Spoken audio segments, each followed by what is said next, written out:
আসসালামু আলাইকুম। সম্মানিত সুধী, আমরা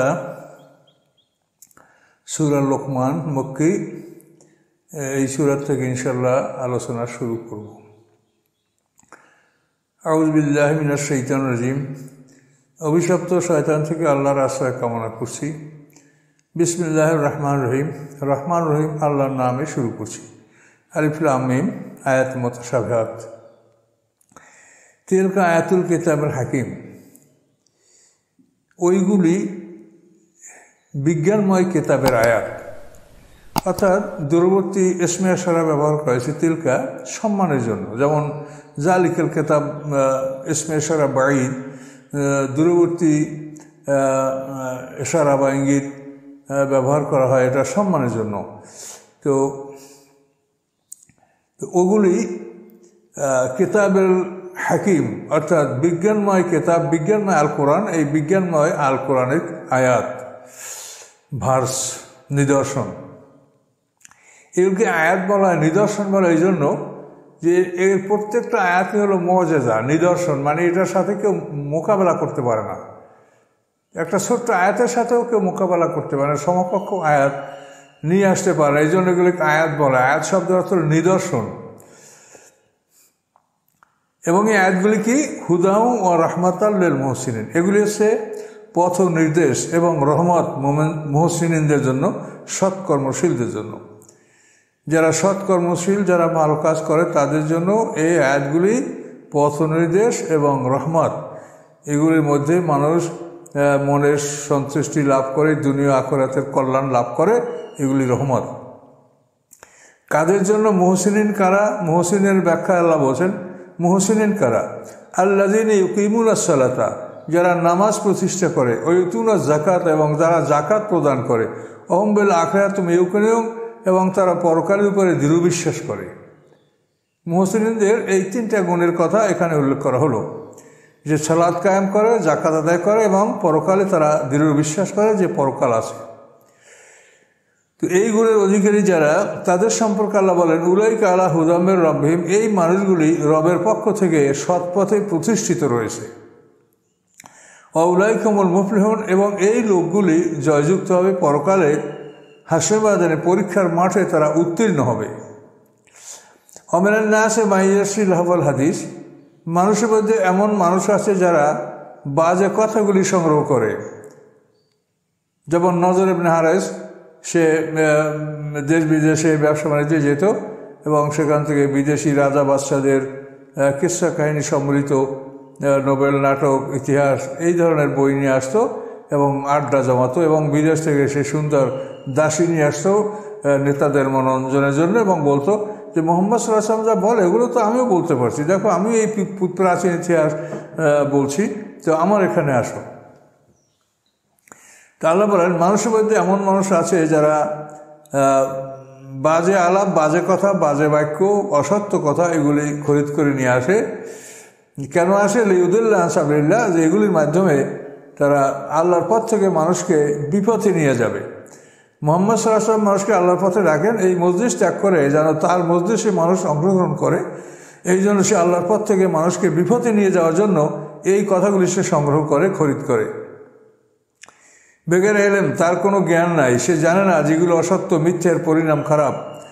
ওয়াত্তাখাযা হুজুয়া, এবং সে আল্লাহর আয়াতগুলিকে ঠাট্টা উপহাস মনে করে।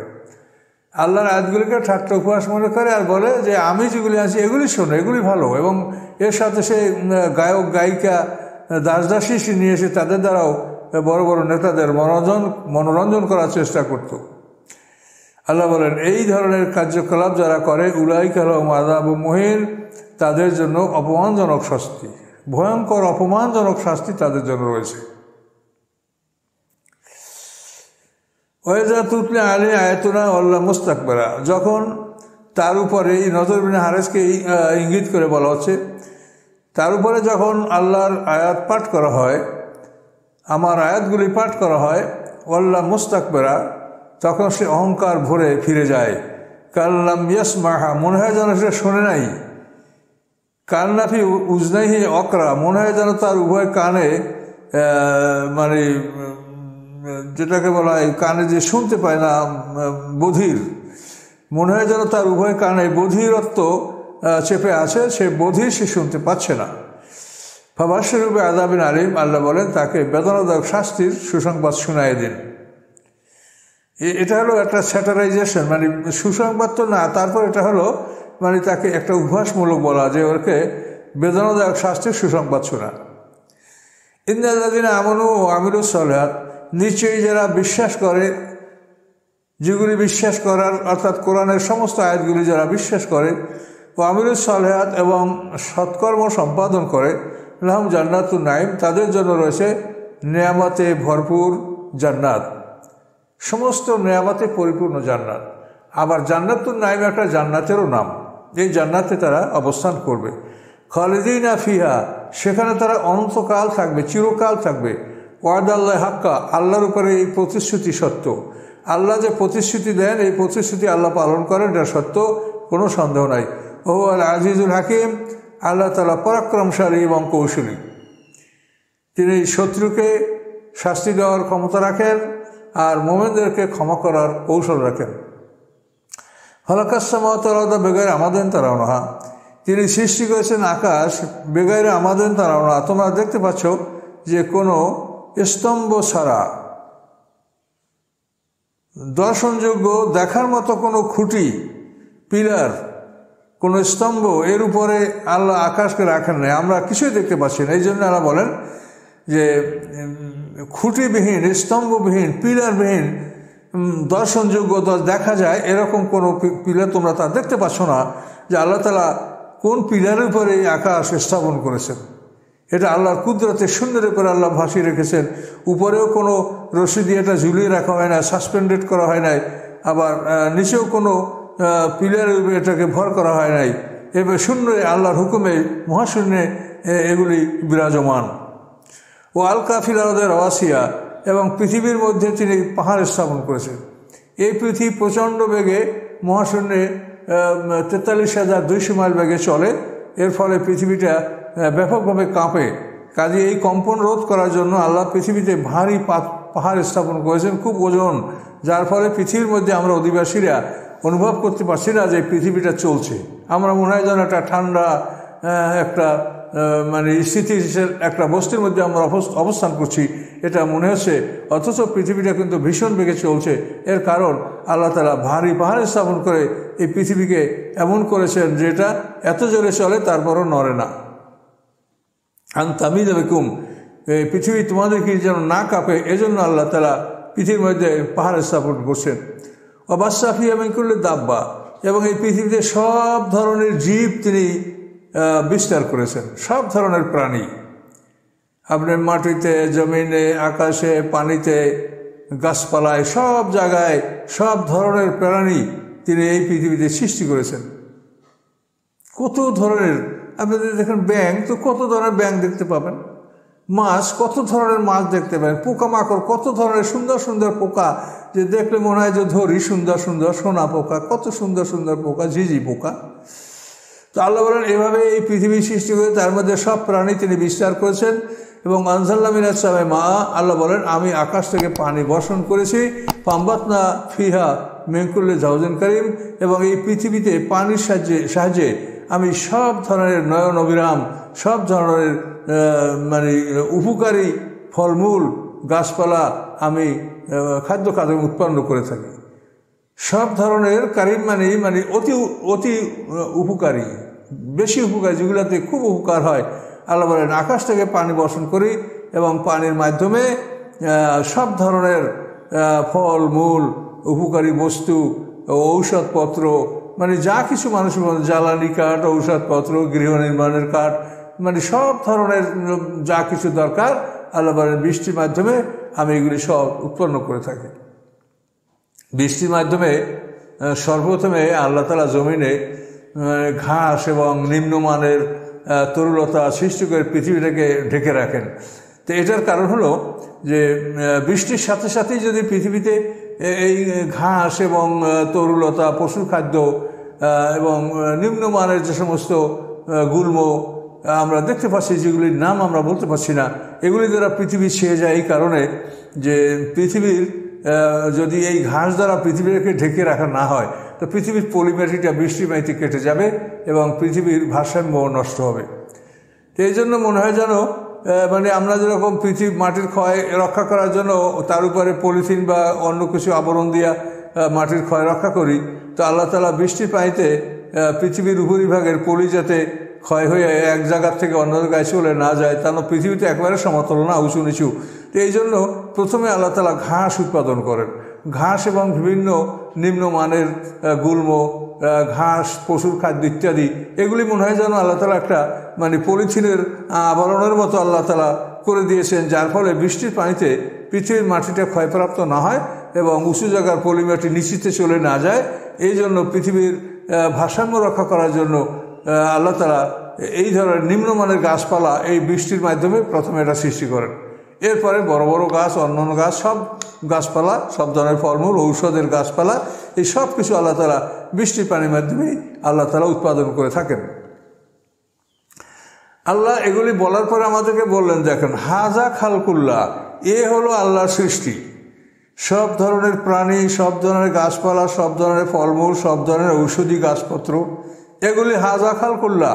আল্লাহ বলেন ফারুনি মাজা খালাকাল্লাযীনা মিন দুনি, তোমরা আমাকে দেখাও যে আল্লাহ ছাড়া যাদেরকে তোমরা উপাস্য নির্মাণ করেছো, রব বানিয়েছো, তারা কি সৃষ্টি করছে সেটা দেখাও।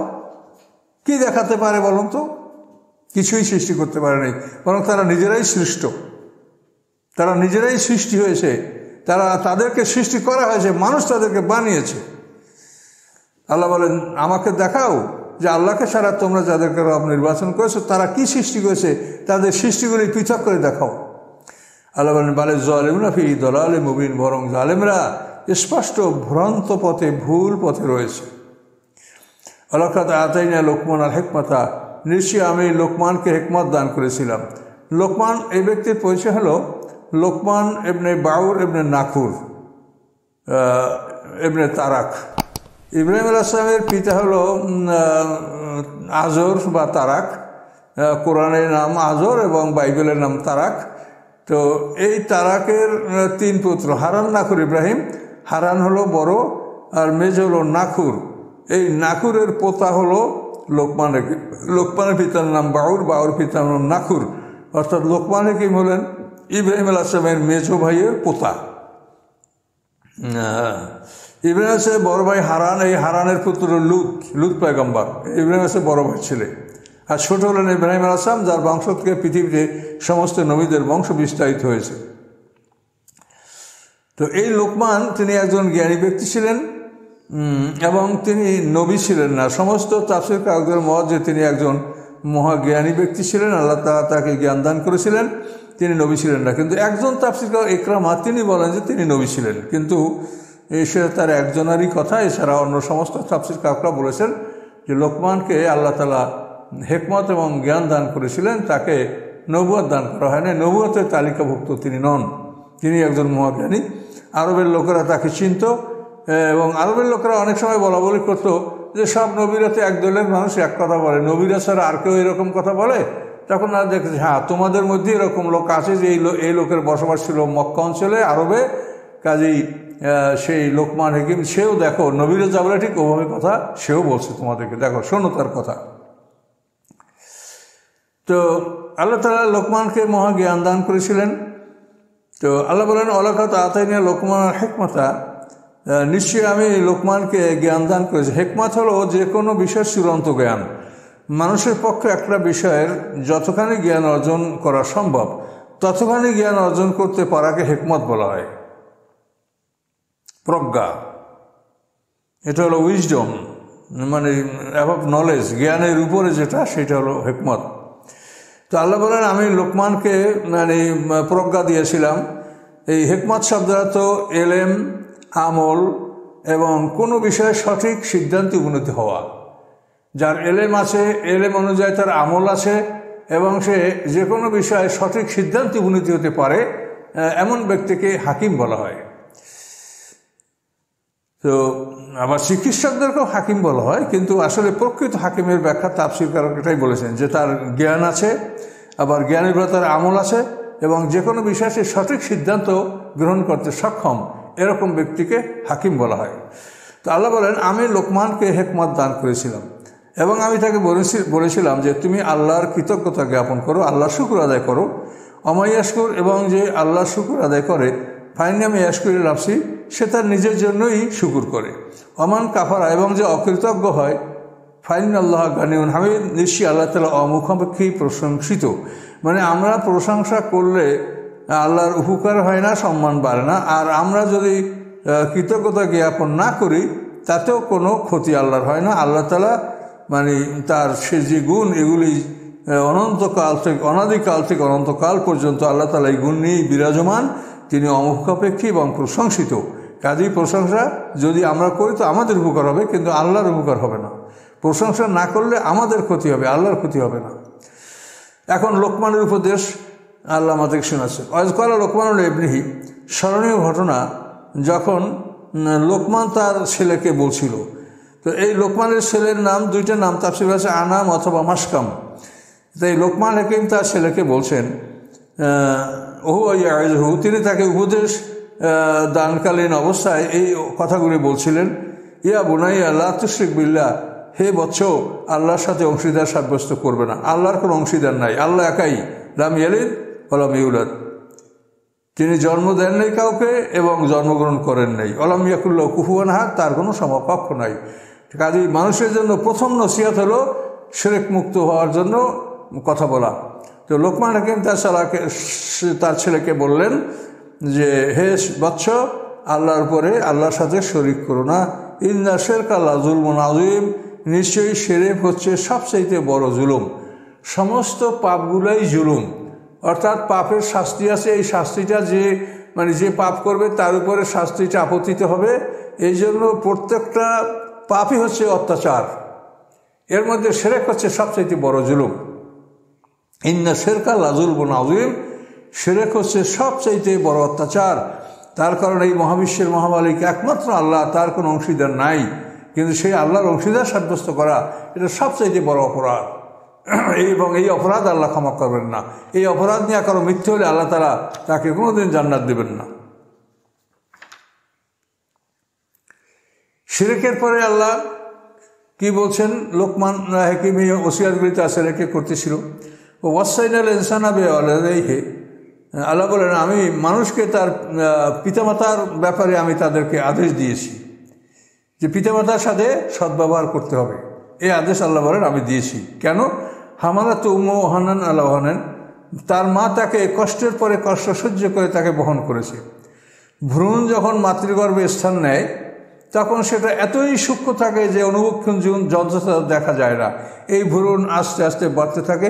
40 দিনে সে রক্তের আকার ধারণ করে, দ্বিতীয় 40 দিনে এক মাংসের টুকরা হয়, তৃতীয় 40 দিনে হাড্ডির অবকাঠামো হয়, স্ট্রাকচার তৈরি হয়, তারপরে তার মধ্যে প্রাণ আসে, আস্তে আস্তে বাড়তে থাকে। এই ভ্রূণ থেকে একটা মানুষ সৃষ্টি হয় মাতৃগর্ভে। এই ভ্রূণ মানে খুবই দুর্বল। এই ভ্রূণ যখন আস্তে আস্তে শক্তিশালী হতে থাকে, সাথে সাথে মা দুর্বল হতে থাকে। ভ্রূণ যত শক্তিশালী হয় ধীরে ধীরে মা তত দুর্বল হয়।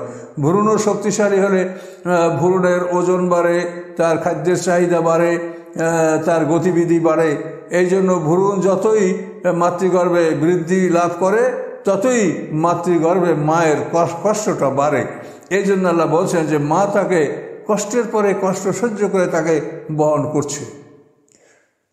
ফিসালফি আমাইনে, এবং 2 বছর মধ্যে তার দুধ সারানোর ব্যবস্থা করেছে। 2 বছর দুধ পান করার শেষ সময়, এটা 2 বছরে মা এটাকে পরিশোধ করেছে।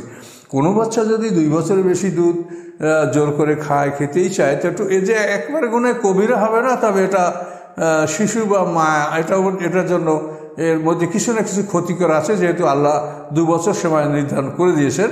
এ ব্যাপারে 2 বছরের মধ্যে এটা সীমাবদ্ধ রাখা ভালো। তারপরও কোনো শিশু জোর করে মানে খুবই অত্যাচার করে দুধ না দিলে, এরকম হলে তাকে দেওয়া যেতে পারে, সেটা গুনাহে কবিরা হবে না। তো আল্লাহ বলেন, তাহলে এই যে পিতামাতা তোমাকে কষ্টের পরে কষ্ট সহ্য করে বহন করেছে, এই জন্য কী করবা তুমি? আনিশকুরলি, আল্লাহ বলেন তুমি আমার কৃতজ্ঞতা জ্ঞাপন করো, আমার প্রতি কৃতজ্ঞ হও। অলে দায়িকা, এবং তোমার পিতামাতার প্রতি তুমি কৃতজ্ঞ হও। ইলাইয়াল মাসির, এবং আমার কাছেই তোমাদের প্রত্যাবর্তন। জেনে রাখো, সবাই তোমরা আমার কাছে আসবে। হ্যাঁ, পিতামাতার প্রতি তুমি কৃতজ্ঞ হবে, তাদের সেবা যত্ন করবে, কিন্তু ওয়াইন জাহাদাকা আলা আন তুশরিকা বিমা লাইসা লাকা বিহি ইলম, যদি তারা উভয় তোমাকে এই বিষয়ে তোমার জন্য এই বিষয়ে তারা চেষ্টা করে যে তুমি আমার সাথে এমন বিষয়ে শরিক করবে যে ব্যাপারে তোমার কোনো জ্ঞান নাই, অর্থাৎ শিরক করার ব্যাপারে তো কোনো ইলম কারো কাছে নাই, শিরক যারা করে তো অত্যাচার করেই করে। তাহলে বলেন তোমাকে যদি তারা এমন বিষয়ে আমার সাথে শিরক করার জন্য বলে, অংশীদার সাব্যস্ত করার জন্য বলে যে ব্যাপারে তোমার কোনো জ্ঞান নাই, তোমার কাছে কোনো প্রমাণ নাই, ফালা তুতি'হুমা, এই অবস্থায় তুমি পিতামাতার আনুগত্য করবে না। শিরক করতে বললে সেটা মানবে না, কিন্তু সাহিবহুমা ফিদ দুনিয়া মারুফা, দুনিয়ার জীবনে তাদের সাথে তুমি সদ্ব্যবহার করে যাবে, কিন্তু শিরক করবে না। কি করবে? ওয়াত্তাবি সাবিলা মান আনাবা ইলাইয়া, তুমি ওদের রাস্তা অনুসরণ করবে যারা আমার প্রতি রুজু হয়েছে, অর্থাৎ নবী রাসূল পয়গম্বরদের রাস্তা অবলম্বন করবে। তুমি পিতামাতার অনুরোধে তুমি তাদের প্রচেষ্টায় তুমি শিরকে লিপ্ত হবে না। সুম্মা ইলাইয়া মারজিউকুম, তারপর তোমাদের সকলের প্রত্যাবর্তন আমার কাছে। ফাউনাব্বিকুম বিমা কুনতুম তা'মালুন, আমি তোমাকে খবর দেব যে তোমরা কি করতেছিলে। তো এখানে এই ঘটনার প্রেক্ষিতে একটা শানে নজুল কোরআনে একাধিকবার উল্লেখ করা হয়েছে, সেটা হলো সাদ ইবনে মালিক, সাদ ইবনে আবি ওয়াক্কাস রাদিয়াল্লাহু তাআলা আনহু, তিনি যখন ইসলাম গ্রহণ করেন, তিনি তার মায়ের প্রতি খুবই নম্র ছিলেন এবং খুবই মায়ের প্রতি দুর্বল ছিলেন, মাকে খুব ভালোবাসতেন। তার মা হাঙ্গারে স্টেক করে বসে যে তুই যদি মোহাম্মদ সাল্লাল্লাহু আলাইহি ওয়াসাল্লামের দিন ত্যাগ না করো তা আমি খাবো না, দাবো না, ছায়া যাব না, আমি মরে যাব। তো এইভাবে সাদের মা অনাহারে একদিন পার করে দিলেন, ছাদ শুনল না। দ্বিতীয় দিন তার মা এইভাবে অনাহারে সময় পার করে দিলেন। দেওয়ার পরে ছাদ বললেন মাকে, মা, আল্লাহ যদি তোমাকে 100টা প্রাণ দেয় এবং তুমি একে একে 100 বার তোমার যদি মৃত্যু হয়, তো আমি তারপরও মোহাম্মদ সাহেব এই দিন ত্যাগ করবো না। এখন তুমি ভেবে দেখো তুমি কি করবা, তুমি মরলে মরতে পারো, আমি দিন ত্যাগ করবো না। তখন সাদের মা দেখলো যে ছেলেকে কোনোভাবে ফিরানো যাবে না, তখন সে নিজে তার হাঙ্গার স্ট্রাইক অনশন শেষে ভঙ্গ করেছিল। তো এই কথাটাই আল্লাহ তাআলা উল্লেখ করছে যে পিতামাতার আনুগত্য করবে, কিন্তু তারা যদি শিরকের দিকে আহ্বান করে তখন তাদের আনুগত্য করবে না। দুনিয়ার জীবনে তাদের সাথে সদাচরণ সদ্ব্যবহার করবে, তাদের সেবা যত্ন খাদ্যখাদক সরবরাহ করার প্রয়োজন হয় এটা করবে। ইয়া বুনাইয়া, হে ছেলে, ইন্না এনতাকু মিসকালা হাব্বাতিন মিন খারদালিন, হে বৎস, যদি রাই, সরিষার চেয়েও ছোট রাই বরাবর কোনো বস্তু হয় এবং সেটা যদি কোনো অপরাধ হয় বা ন্যাকামল হয়, যেটাই হোক, ইন্না এনতাকু মিসকালা হাব্বাতিন মিন খারদালিন, রাই বরাবর সরিষার চেয়েও ছোট বরাবর কোনো যদি বস্তু হয়, ফাতাকুন ফি সাকরাতিন, সেই বস্তুটা যদি কোনো পাহাড়ের পাথরের মধ্যে লুকিয়ে থাকে, আউফিস সামাওয়াতে, অথবা শক্ত আকাশের মধ্যে কোথাও লুকিয়ে থাকে, আউফিল আরদ, অথবা জমিনের কোথাও জলে স্থলে পানিতে কাদায় লুকিয়ে থাকে, আল্লাহ ইয়াতে বেহাল্লাহ, এটা আল্লাহ তাআলা হাসরবাদে উপস্থিত করবেন। তোমরা দেখতে পাবে যে এই কাজটা তুমি আসমানে অথবা জমিনে অথবা পানিতে অথবা শূন্যে তুমি অপরাধটা করেছো, সেটা আল্লাহ তাআলা হাসরের ময়দানে বিচারের মাঠে আমলনামার মধ্যে উপস্থিত করবেন। ইন্নাল্লাহ লাতিফুন খাবির, আল্লাহ তাআলা সূক্ষ্মদর্শী এবং সব কিছু সম্পর্কে আল্লাহ তাআলা অবগত। এটা আল্লাহ অন্য জায়গায় এভাবে বলেছেন, ফামাইয়া আমাল মিসকালা যাররাতিন খায়রান ইয়ারা, আমাইয়া আমাল মিসকালা যাররাতিন শাররান ইয়ারা, যে যাররা বরাবর অনুপরিমাণ ভালো কাজ করে সে দেখতে পাবে, যে অনুপরিমাণ খারাপ কাজ করেছে সে সেটা দেখতে পাবে। এভাবে আল্লাহ তাআলা কোরআন শরীফে স্পষ্ট করে বলেছেন। কাজেই একটা মানুষের কোনো আমল আল্লাহ থেকে আল্লাহর অগোচরে থাকবে না, আল্লাহর রেকর্ডে নাই এমন থাকবে না। সেই আমলটা সে যেখানে বেশি করুক, এর অর্থ হলো একটা মানুষ জলে স্থলে পাহাড়ে জঙ্গলে আকাশে পৃথিবীর উপরে নিচে যে কোনো জায়গায় ভালো মন্দ যাই করুক, এর রেকর্ড আল্লাহর কাছে আসে। এগুলো আল্লাহ জানেন। কাজে মানুষকে সতর্কভাবে চলাফেরা করার জন্য এই আয়াতে নির্দেশ দেওয়া হয়েছে। মানুষ যেন মনে করে না যে আমার কাছে কেউ নাই, তো আমাকে এখন কেউ দেখেন আমি এখন অন্যায় করি। তোমার কাছে কেউ নাই যখন মনে করো, তখন তোমার সাথে আল্লাহ আছে, তোমার সাথে আল্লাহর পাহারাদার 2 ফেরেশতা আছে। ইয়া বুনাইয়া, হে ছেলে, আকিমিস সালাতা, নামাজ প্রতিষ্ঠা করো, ওয়ামুর বিল মারুফ, মানুষকে ভালো কাজে আদেশ দাও, ওয়ানহানিল মুনকার, খারাপ কাজ থেকে মানুষকে নিষেধ করো। ওয়াসবির আলা মা আসাবাক, এবং এই ভালো কাজে আদেশ মন্দ কাজে আদেশ দিতে গেলে তোমার উপরে বিপদ আসবে, তোমাকে কেউ তিরস্কার করবে, কেউ গালি দিবে, কেউ অত্যাচার করবে, কেউ মারপিট করবে। এ ব্যাপারে তুমি তোমার উপরে যে বিপদ আসে এটার উপরে তুমি ধৈর্য ধারণ করবে। ইন্না যালিকা মিন আজমিল উমুর, এবং এটাই হলো দৃঢ়তার কাজ, এটাই হলো দৃঢ় সংকল্পের কাজ যে তোমার উপরে আমর বিল মারুফ নাহি আনিল মুনকার দায়িত্ব পালন করলে তোমার উপরে যে বিপদ আসবে এটার উপরে তুমি সবুর করবে, ধৈর্যের সহিত এটা মেনে নিতে হবে। ওয়ালা তুসাইর খাদ্দাকালের নাস, তুমি মানুষের দিক মুখ বিকৃত করে তাকাবে না, মানে তোমার দৃষ্টিতে এমনভাবে যে তুমি অহংকার করে কারো দিকে তাকিয়েছো, এরকম অহংকার ভরে মানে মুখমণ্ডল বিকৃত করে তুমি কোনো মানুষের দিকে তাকাবে না। ওলা তামশি ফিল আরদি মারহা, এবং অহংকার করে পৃথিবীতে চলাফেরা করবে না। চলাফেরার গতিতে, হাঁটার গতিতে অহংকার, পোশাকে অহংকার, এভাবে কোনো অহংকার নিয়ে পৃথিবীতে চলাফেরা তুমি করবে না।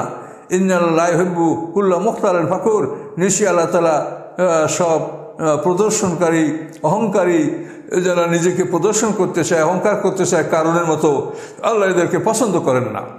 কাজেই বিনম্র, বিনয়ী, ভদ্রতা সহকারে পৃথিবীতে চলাফেরা করার জন্য আল্লাহ আদেশ দিচ্ছেন, যাতে চলাফেরায় বুঝতে পারা যায় যে একটা লোক বিনয়ী লোক, একটা নম্র লোক, ভদ্রলোক। অক্সেপ্রি মাসিকা, চলার ক্ষেত্রে তুমি মধ্যম পন্থা অবলম্বন করো, খুব লম্ফঝম্প ভাবে চলো না, চলার ব্যাপারে তুমি মধ্যম পন্থা অবলম্বন করো। অগ্রুদ্মেন সাউতেকা, এবং তুমি নিম্ন স্বরে কথা বলো। ইন্না আনকারাল আসাউতুল্লাহ সাউতুল হামির, আল্লাহর কাছে অপছন্দনীয় আওয়াজ হচ্ছে গাধার আওয়াজ।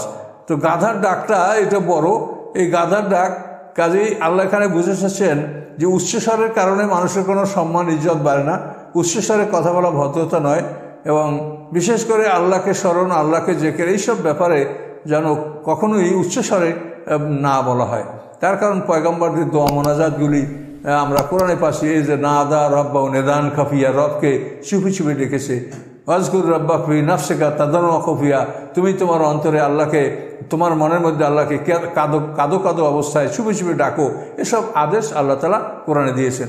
ওয়াইজা সাআলাকা ইবাদি আন্নী ফাইন্নী করিব, হে রাসূল, আপনাকে জিজ্ঞাসা করে আমার বান্দারা আমি কোথায়, আপনি বলেন নিশ্চয়ই আমি তাদের কাছে আসি। এই জন্য উচ্চস্বরে কথা বলা বা উচ্চস্বরে আল্লাহকে স্মরণ করা, এটা আল্লাহর কাছে পছন্দনীয় নয়। এবং এখানে তাফসীর কাকা বলেছেন যে পৃথিবীর সমস্ত প্রাণীর ডাক আল্লাহর জিকির, কিন্তু একমাত্র গাধার ডাক এটা আল্লাহর জিকির নয়, এটাকে ব্যতিক্রম করা হয়েছে। আল্লাহই ভালো জানেন। তো পৃথিবীতে সমস্ত কষ্টদায়ক প্রাণীগুলিকে জাহান্নামে নেওয়া হবে এবং এগুলি দ্বারা জাহান্নাম দিয়ে কষ্ট দেওয়া হবে। সাপ, বিচ্ছু, পোকা, বোলতা, ভিমরু, জোঁক, এগুলি সব। কিন্তু মৌমাছিকে শাস্তি দেওয়ার জন্য জাহান্নামে তাকে ব্যবহার করা হবে না, এটা মৌমাছির সম্মান। এভাবে তাফসীর কাকা বলেছেন এবং আল্লাহ রাসূলের হাদিস থেকেই তারা এই কথাগুলো বলেছেন। আর এভাবে গাধার আওয়াজকে আল্লাহর জিকির নয় বলে উল্লেখ করা হয়েছে।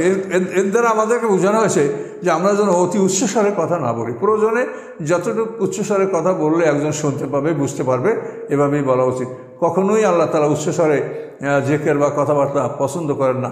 খয়বারের যুদ্ধের সময় মুসলমানরা একটা প্রান্তরে অবতরণ করার সময় জোরে আল্লাহর জিকির করছিল, তখন আল্লাহ রাসূল তাদেরকে ধমক দিয়ে বলেছেন যে তোমরা কি কোনো বদিরকে শোনাচ্ছ যে চিৎকার করে জিকির করছো কেন? এভাবে আল্লাহ রাসূল তাদেরকে ধমক দিয়েছিলেন।